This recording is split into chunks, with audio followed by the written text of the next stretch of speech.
Bernice, for today's video ay gaganapin ang newborn shoot ni baby. So, siya ngayon ay 3 weeks and 1 day. So, ngayon lang namin siya napashoot dahil wala nang available slot doon sa pinagawa namin ng newborn niya. So, yung napili pala namin is Little Footprints PH.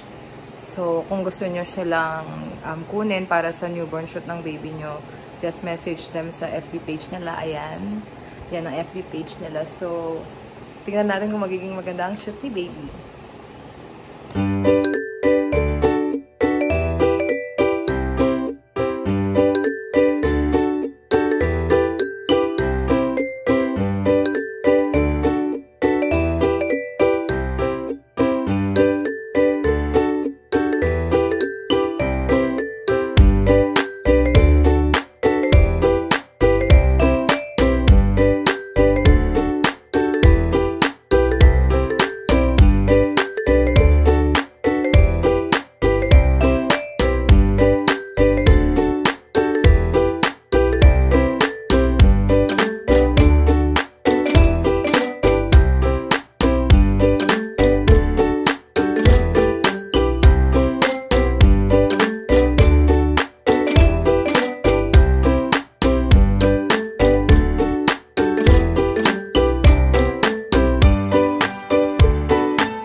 Bernice, tapos na po yung newborn shoot ni baby. So, kamusta?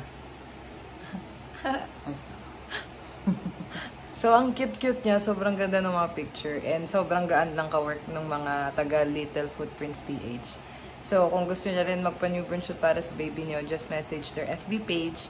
And meron din silang family portrait. So, excited kami sa kalalabasan ng newborn shoot ni baby.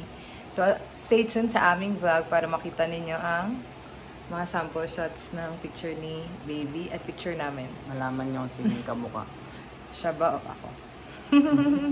So, see you on our next vlog, Bernice. Bye-bye!